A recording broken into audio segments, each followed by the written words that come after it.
তাই তো বাহুবল করিয়া সম্বল আমি এসেছি।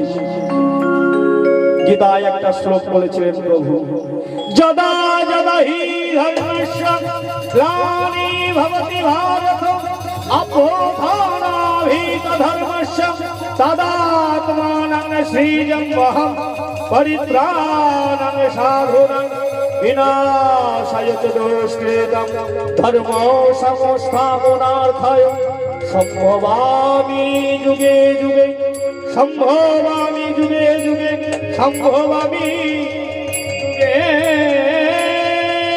যুগে।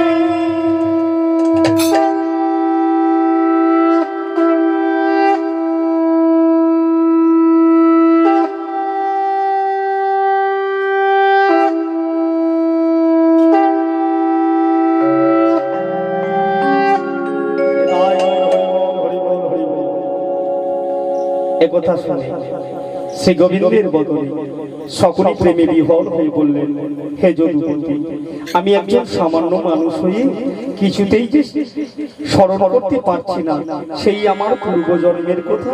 মৃদু হেসে কৃষ্ণ বললেন, তবে শোনো সুবর্ণনন্দন, কলিযুগে আবারে আমি আসিব ধরণীতে, আসিব ধরণীতে, আসিব ধরণীতে, কলিযুগে আবারে আমি আসিব ধরণীতে, আসিব ধরণীতে, আসিব ধরণীতে, জন্ম নেব পুনরায়, জন্ম নেব পুনরায় যবনের ঘরেতে, জন্ম নেব পুনরায় যবনের ঘরেতে।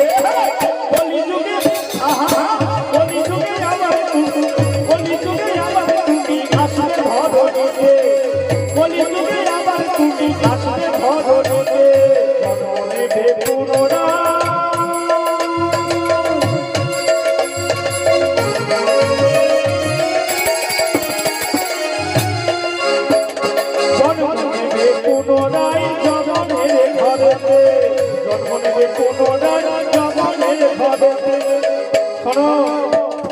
নদিয়ার মাঝে সুলতানের রূপে, নদিয়ার মাঝে সুলতানের রূপে, করিবে রাজত্ব তুমি, করিবে রাজত্ব, করিবে রাজত্ব তুমি, করিবে রাজত্ব, করিবে রাজত্ব তুমি, করিবে রাজত্ব, করিবে রাজত্ব তুমি, করিবে রাজত্ব।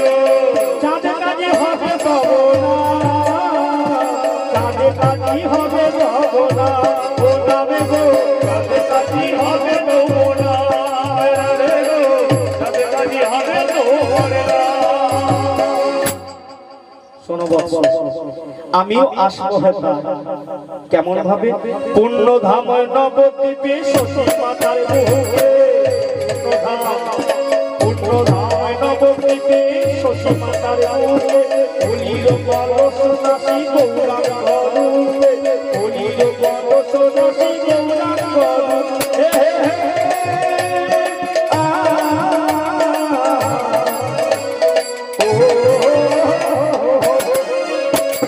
পূর্ণ ধাম নবদ্বীপে শশী মাতার মুখে,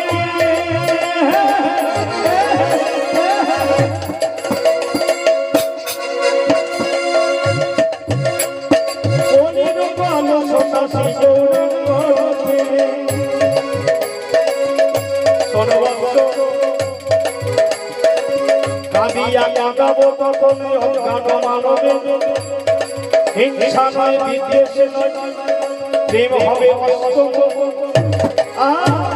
প্রেমে হবে অস্ত্র মনে, প্রেমে হবে অস্ত্র, প্রেমে হবে অস্ত্র মনে, প্রেমে হবে অস্ত্র, প্রেমে হবে অস্ত্র মনে, প্রেমে হবে সেই কৃষ্ণ প্রেম নিয়ে মুক্তি পাবে শশী। শ্রী গোবিন্দের মুখনিঃসৃত বাণী শুনে সকলে ভাবের ঘরে প্রবেশ করলেন। আনন্দের পুলকে সকলে কাঁদতে লাগলেন। কৃষ্ণ তখন অপরূপ মায়ামূর্তি ধারণ করে বললেন, ভয় নেই, ভয় নেই, ভয় নেই বৎস। সকলে শোনো, তুমি হবে আমার শঙ্খে চালিত,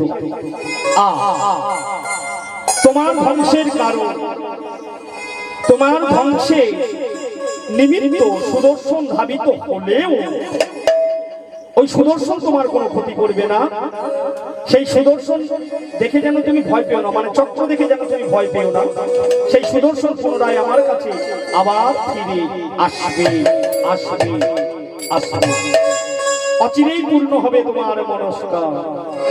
আজ আমি কোহে গেলাম ধরণীর মাঝে, আজ আমি কোহে গেলাম ধরণীর মাঝে, আজ আমি কোহে গেলাম ধরণীর মাঝে, আজ আমি কোহে গেলাম ধরণীর মাঝে।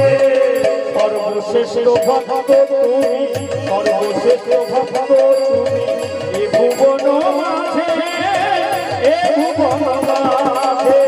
আজ আমি কোহে গেলাম ধরণীর মাঝে, আজ আমি কোহে গেলাম ধরণীর মাঝে। কৃষ্ণ পাশে নামে সদা রহিবে তো, পুনরায় মিলিত হবে তোমার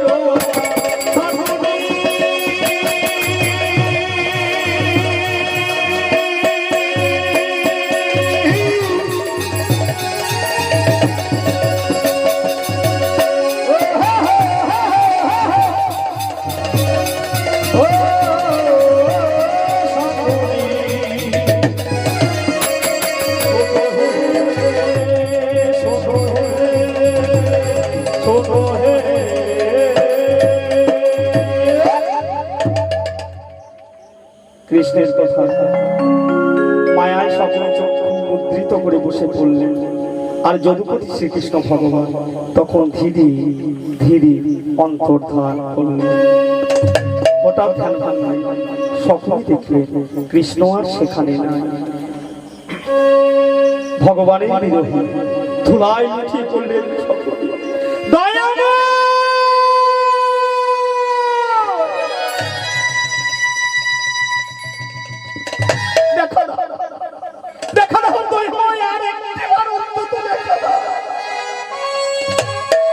দেখা যদি দিলে কেন চলে গেলে বলো না, এত তোমার করুণা, এত তোমার করুণা দয়াময় কোথায়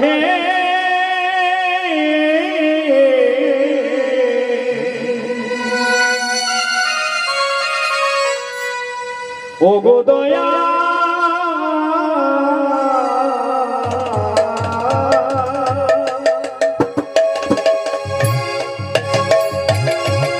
কোথায়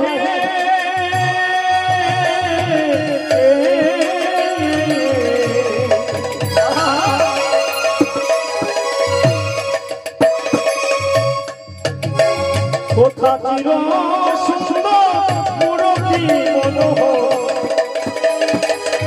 আমার অন্তর মাঝে, কোথা চির সুন্দর মুরতি মনোহর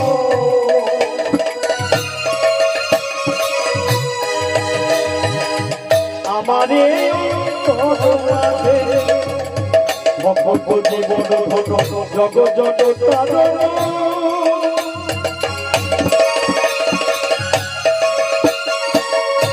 ত্রিভুবন বিমোহ সাথে আমার অন্তর মাঝে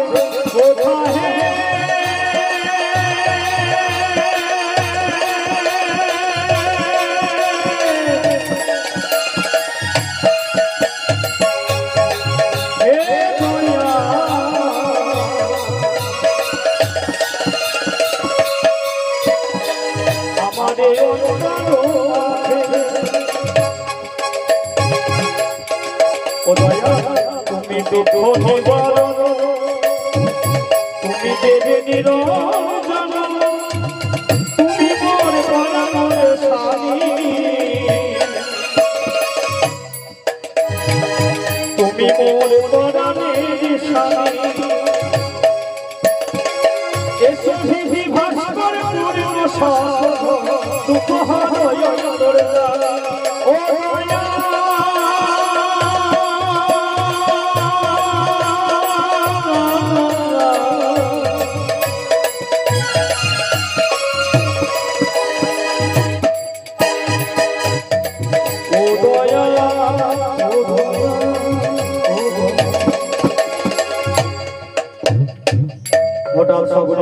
গেল বিক্রমে।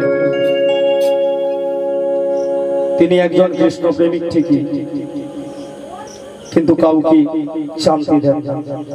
আজ অন্তরাল থেকে এই গান শুনে থমকে দাঁড়িয়ে গেলেন আর ভাবলোকে পৌঁছে গেলেন। আহা কি মধুর সকলে গাইছে, স্তব করছে।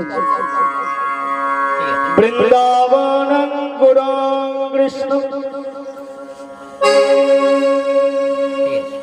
কমলোলোচনং পীতাম্বরং ভানুষং বনমাল বিভূষিতং কৃষ্ণায় বাসুদেবায় হরয়ে পরমাত্মনে প্রণত ক্লেশনাশায় গোবিন্দায় নমো নমো। প্রণাম করি সকলে সেখান হতে মানে বাড়ির বাইরে বেরিয়ে এলেন। চমকে গেলেন বিক্রম। বিক্রম তুমি তুমি থমকে গেছে সকল। কি ব্যাপার মামা? হঠাৎ কৃষ্ণের নাম, কৃষ্ণ ভক্ত সকলে এখন নিজে লুকানোর চেষ্টা করল। চমকিত মনে অট্ট হাসিতে হাসতে শুরু করলেন।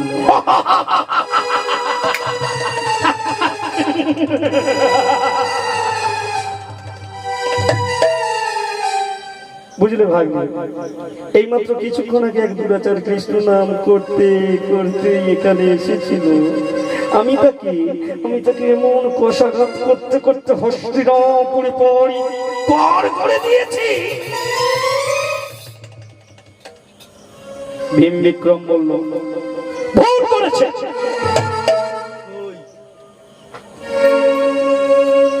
ভীম বিক্রম বললেন, ভুল করেছেন আপনি, কষাঘাত করলেন কেন?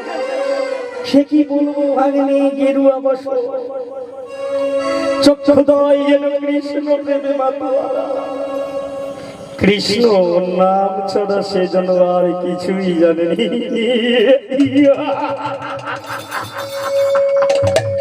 সেই ব্যক্তিকে দেখে আমি কষাঘাত রক্তাক্ত করিয়ে দিলাম সারা শরীর।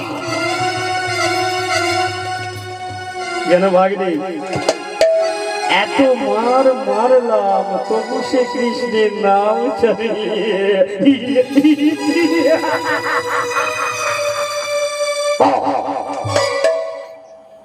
এত মার মেরেছি আমি। মামা আপনি মিথ্যা কথা বলছেন।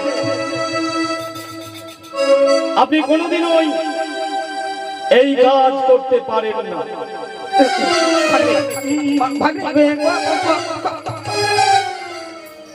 শোনো মামা,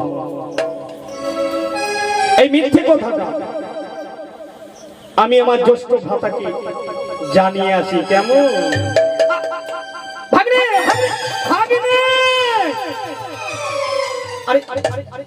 দাঁড়াও তুমি। সকলে বিনীত স্বরে বলল, ভাগ্নে এ কথাটাই আবার দুর্যোধনকে কি জানানো দরকার? এ তো একটা সামান্য ব্যাপার। এই ব্যাপারটাই আমরা নিজেরাই মিটিয়ে নিতে পারি। ভীম বিক্রম বলল, না না মামা, এ নিশ্চয়ই কোনো ষড়যন্ত্র হচ্ছে। দুর্যোধনের কাছে গিয়ে উপস্থিত হয়ে ভীম বিক্রম বললেন, হে রাজন, মাতুল থেকে আপনি সাবধান থাকবেন। আমি দূর থেকে শুনলাম কোন এক ব্যক্তির সঙ্গে উনি কি সব আলোচনা করেছিলেন। তারপর সেই ব্যক্তি যখন চলে গেলেন, উনি আপন মনে কৃষ্ণ নাম করতে করতে বাইরে বেরিয়ে এলেন। না তার ভাই ভীম বিক্রম। শোনো রাজন, এই মামা হতে কিন্তু আপনি সাবধান থাকবেন। আমি বারবার বলছি, উনি নিশ্চয়ই কোনো গোপনে ষড়যন্ত্র করছে। দুর্যোধন বলল, শান্ত হও ভীম বিক্রম, যদুপতি কৃষ্ণ মামার কক্ষে আসবেন কেন বলো তো? আমি তো কিছুই বুঝতে পারছি না। দুর্যোধন মামা সকলকে বলল, মামা ও মামা, ভীম বিক্রম কি ঠিক কথা বলছে? সকলে বলল, ভাগ্নে আমি আমার কান ও নাক স্পর্শ করে বলছি, আমি কৃষ্ণ নাম করিনি রাজন। তাছাড়া ওই সব ও চক্রান্তকারী প্রতারকের নাম উচ্চারণ আমি করব?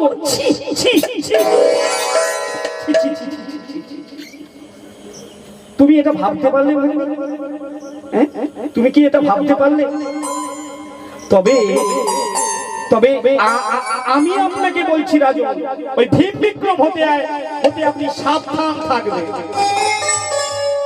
ভালো চাও তো এই মুহূর্তে ওকে কারাগারে নিক্ষেপ করো। এখন দুর্যোধন চিন্তা করছে, কার কথা শুনি, মামার কথা শুনি না ভাগনার কথা শুনি? মানে ভীম বিক্রমের কথা শুনি। এইসব কি কথা বলছো মামা? ভীম বিক্রম আমার একান্ত অনুগত মহাপরাক্রমশালী। হ্যাঁ, সে মহাপরাক্রমশালী হলেও সে আমার কাছে সর্বদা নত থাকে। সকলে বলে তোমার দূরদর্শিতার বড় অভাব আছে ভাগ্নে। আমি শুনেছি প্রয়োজনে ভীম বিক্রম আপনাকে হত্যা করতেও পারে, আর হস্তিনাপুরে সিংহাসনে আরোহণ করে।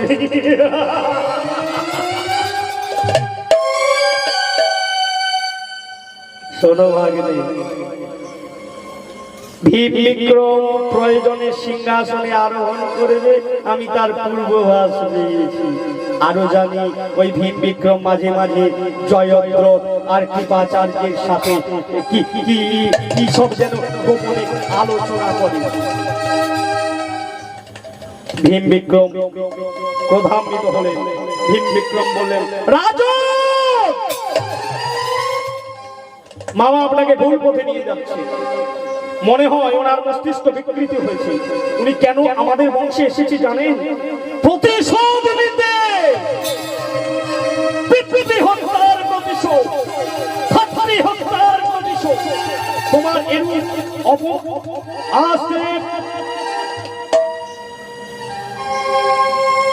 শোনো ভীম বিক্রম,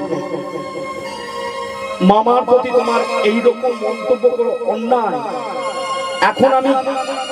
এখন আমি কি করি? চিন্তায় পড়ে গেলেন দুর্যোধন। কার কথা বিশ্বাস করবে? গান্ধারী তো সকলকে খুব বিশ্বাস করে, কোনো মতেই খারাপ বলতে পারছেন না। তিনি উভয় সংকটে পড়লেন। পুত্রের কথা বিশ্বাস করি না, ভাইয়ের কথা বিশ্বাস করি, কার কথা শুনি? যুদ্ধ সকলকে চুপ করে থাকতে দেখে গান্ধারী বলল, ভাই আচ্ছা তুমি বলো তো, তোমার কি মাথা খারাপ হয়ে গেছে? ভাগ্নেদের প্রতি এত নিষ্ঠুর অভিযোগ কেন বলতে পারো?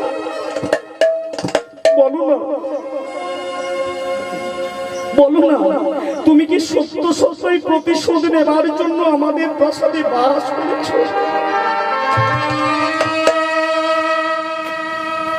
সকলেই গান্ধারীকে বলে, হ্যাঁ রে, বোন হয়ে তুই বলতে পারলি? ভীম বিক্রম বলল, আর তুইও বললি? ভীম বিক্রম বলে, মা আপনি ঠিক কথা বলেছেন। সকলেই মনে মনে শ্রী গোবিন্দকে জানালেন, হে প্রভু, আমি এখন কি বিপদে পড়লাম? আমি এখন কি করি? মনে মনে কৃষ্ণের কৃপা পাওয়ার জন্য কীর্তন গাইছে। ওগো দয়াময়, তুমি অন্তর জানি,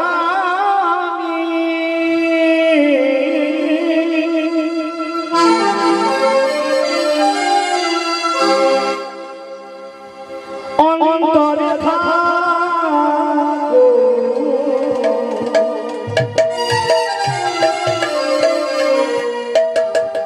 কৃপা করে ভগবান চরণে রাখো, কৃপা করে ভগবান চরণে অন্তর অন্তরে কৃপা করে ভব চরণে রাখো, কৃপা করে ভব চরণে রাখো। ও দীনবন্ধু করুণার সিন্ধু দিয়া দিবা বিন্দু রাখো চরণে।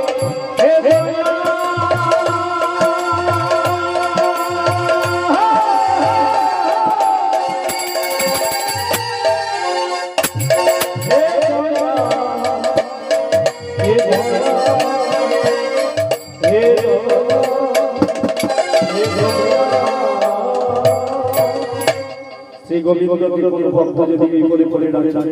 গোবিন্দ নিজ মুখে বলেছেন, সেই মুহূর্তে তাকে সুবুদ্ধি প্রদান করলেন। তিনি কুরুক্ষেত্রের মাঠে এই কথা স্বীকার করেছিলেন এবং অর্জুনকেও বলেছিলেন, ত্রেষাং সতত যুক্তানা ভজতাং প্রীতিপূর্বক দদামি বুদ্ধি যোগেন তং যেন মম প্রজান্তি। ভগবানকে স্মরণ করাতে সকলেই সুবুদ্ধি পেল। বিষয়টাকে হালকা করার জন্য ললিত কণ্ঠে বললেন, আচ্ছা আচ্ছা, তোরা যে আমাকে বলছিস আমার মাথা খারাপ হয়ে গেছে, আরে শোন, ভাগ্নে কি মামা কি কোনোদিন ভাগ্নের ক্ষতি করতে পারে? বল, তারা আদরের ভাগ্নে। শোন, এই কান ধরছি, আমি না বলছি, তোদের কোনোদিন ক্ষতি করতে আসে না। আর যা বলছিস আর যেন না বলিস, তাহলে কিন্তু মহাপাপ। গান্ধারী বলল, দাদা তোমার যদি কোন রূপ দুরভিসন্ধি থাকে তাহলে পরিষ্কার করে বলো। আমি আজ এই মুহূর্তে দুর্যোধনকে সিংহাসন থেকে নামিয়ে তোমাকে হস্তিনাপুরের সিংহাসনে আমি নিজেই বসাবো।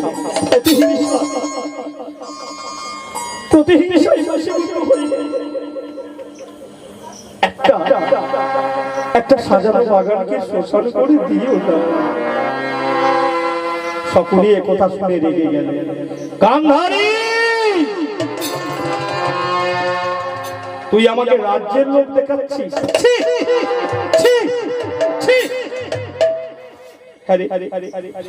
শুধুমাত্র আমি দুর্যোধনের মুখ ছেড়ে নিজের রাজ্য ছেড়ে তোদের রাজ্যকে বাঁচাতে তোদের প্রাসাদে লাঠি চাপা খেয়ে পড়ে আছে। আজকে না তুই বলছিস আমার মাথা খারাপ হয়ে গেছে? ভাগ্নে বাবাকে এতটা দুঃখ দিল। অট্টহাসি দি হাসলেন সকরি।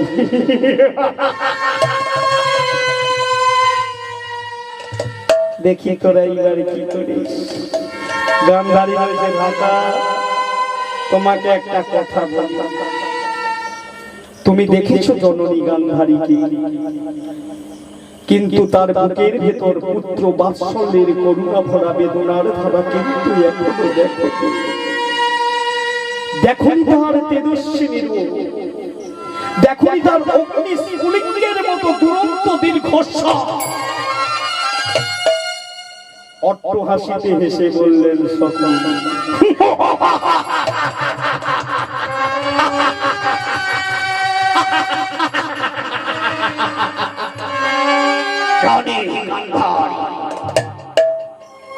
ভগিনী গান্ধারী আর জননী গান্ধারী,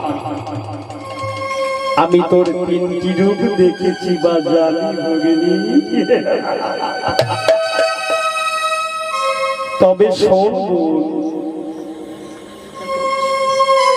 একজন কৃষ্ণ ভক্তকে শাস্তি দিতে গিয়ে যদি আমার কৃষ্ণ নাম ওরে তাহলে যার স্বয়ং পক্ষে দেখে এলাম নারায়ণের মূর্তি,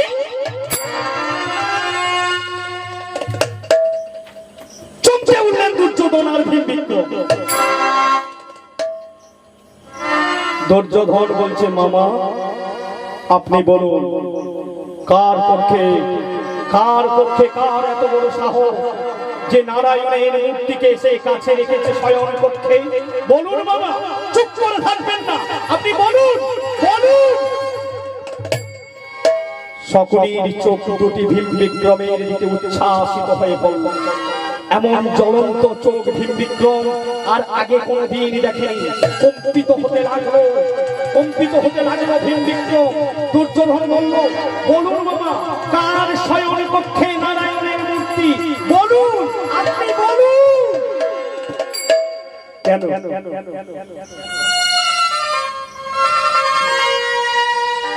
কেন তোমার ভাতা ভীম বিক্রমের কক্ষে।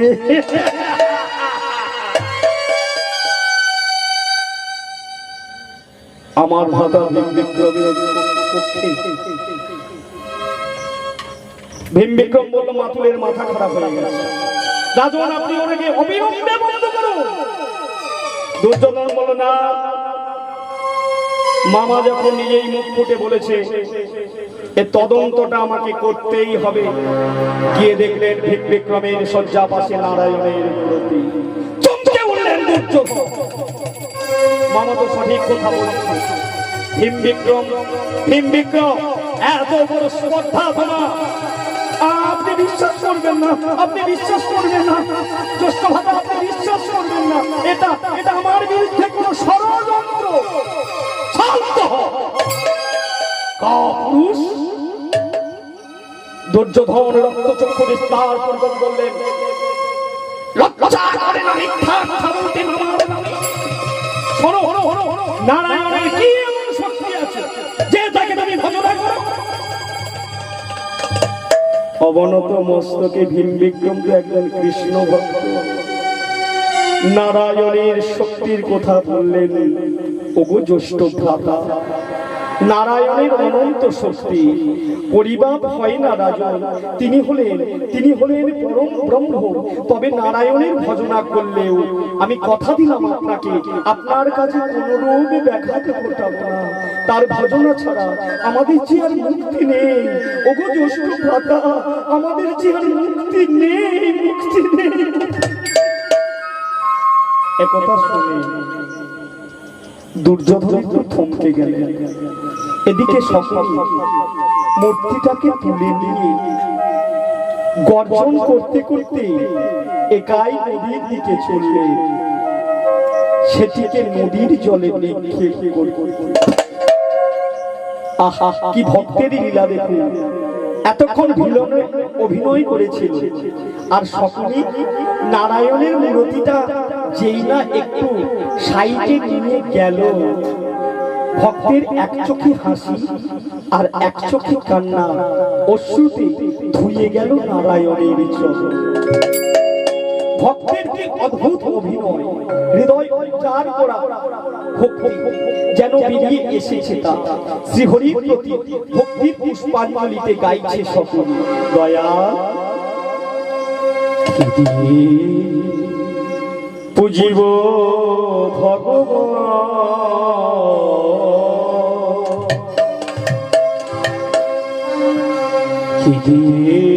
পুজিব ভগবান,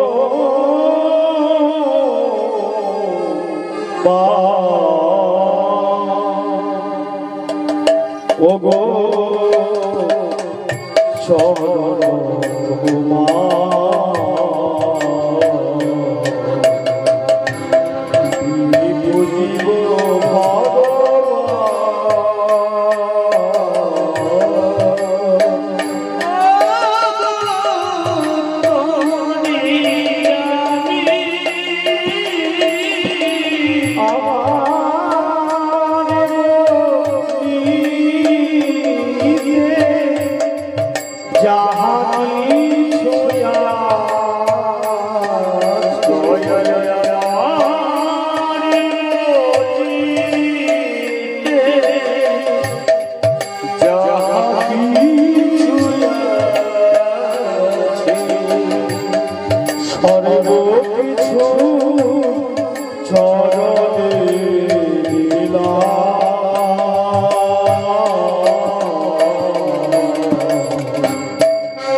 তুলসী গঙ্গার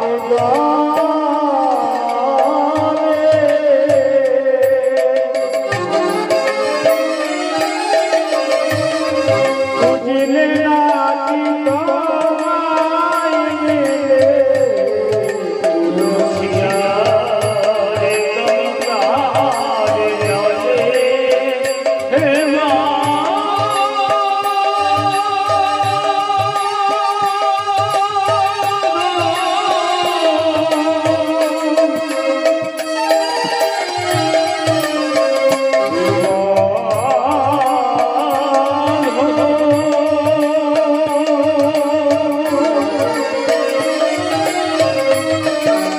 হে মা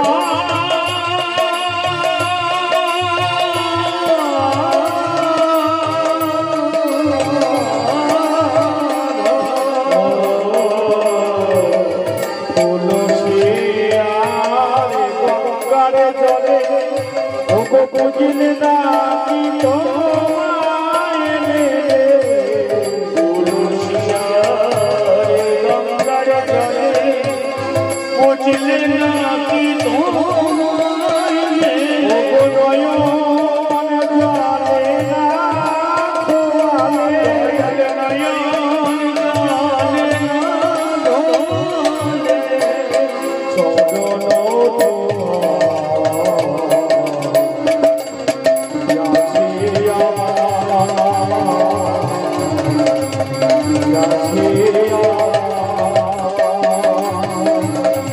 তুমি আকি ভগতে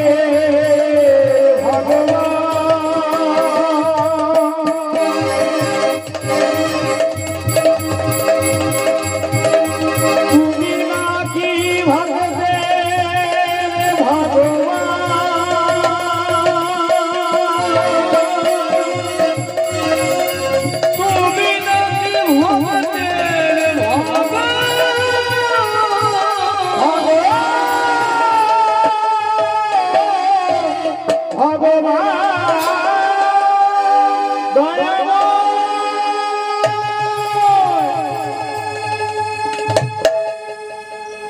লোক চক্ষুর মাঝে আমি তোমাকে কত না কথা বলেছি, কিন্তু তুমি সে কথাকে কিছু মনে করো না। জানো আমি ওদের কাছে ফিরে অভিনয় করছি, তুমি তো সবই জানো, তুমি অন্তরে জানো, তুমি তো অন্তরে যাবে, তুমি আমাকে ক্ষমা করে আজ তোমাকে না ছেড়ে গেলে ওরা বুঝে নেবে আমি তোমার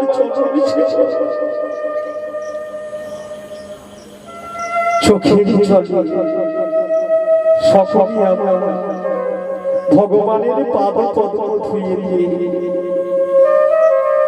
ভগবানকে বসিয়ে দিয়েছি। দয়া বিদায় অনেক যন্ত্রণা তোমাকে দিয়েছি, অনেক কষ্ট তোমাকে দিয়েছি, তুমি আমাকে ক্ষমা করে দিও, তুমি আমাকে ক্ষমা করে দিও, তুমি আমাকে ক্ষমা করে দিও।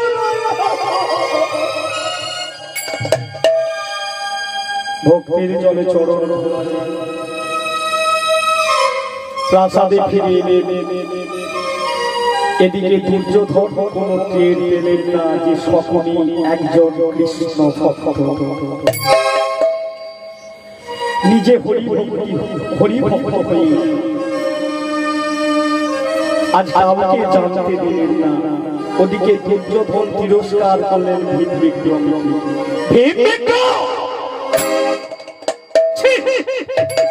লজ্জা করে না তোমার? মামার নামে উল্টা পাল্টা তুমি বলেছি, মামার নামে অনেক কথা বলেছে। ছি ছি ছি ছি ছি, নিজেই একজন নারায়ণের ভক্ত হয়ে তুমি কিনা আমার মানুষকে তুমি এই কথা বলতে পারবে? দুর্যোধন চিন্তা করল তাই ভীম বিক্রম যদি শ্রীহরির শরণ পূজন করি তাহলে রাজ রক্ষা হবে কিভাবে? কে করবে কৃষ্ণ বল? কৃষ্ণের এমন কি শক্তি আছে যে তুমি ওই মূর্তিকে পূজা করছো? ভীম বিক্রম, তোমার নাম ভীম বিক্রম হওয়াটাই বেমান। যাও যাও দূর হয়ে চোখের সামনে থেকে যাও। শ্রীহরিকে বলে নিয়ে তুমি সুখে নিদ্রা যাও। ছি ছি ছি ছি ছি ছি ছি, তুমি আমার ভাই হয়ে গোপনে ওই নারায়ণের সেবা করছো, লজ্জা করে না? নারায়ণের স্বয়ং মুখে তোমার স্বয়ং মুখে নারায়ণের মূর্তিটা রেখেছো। ছি ছি ছি ছি।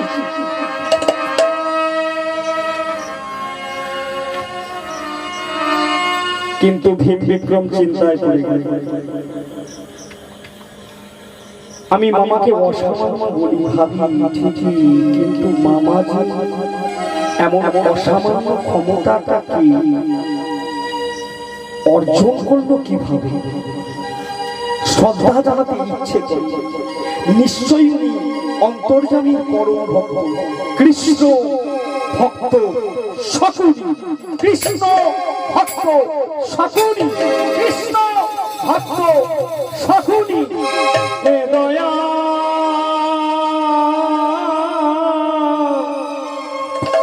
হে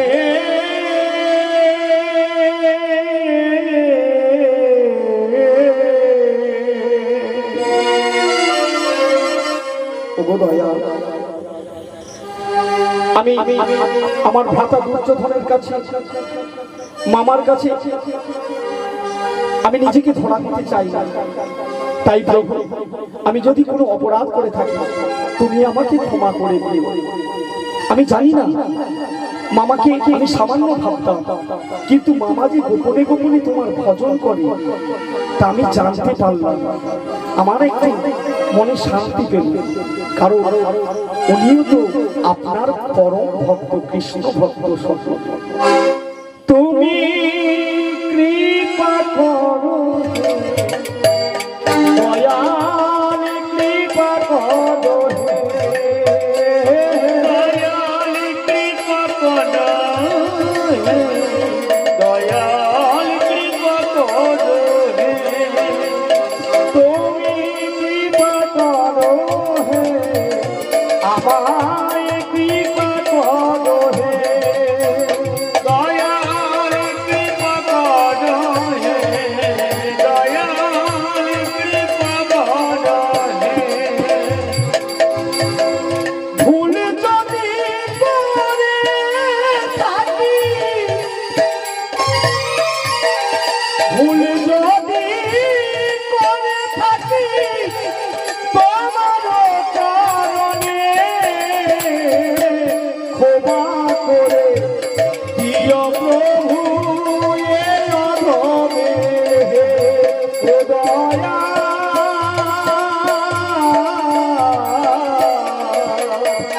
ও দয়াল, ও দয়াল রে, দাই রইল হরিবল হরিবল।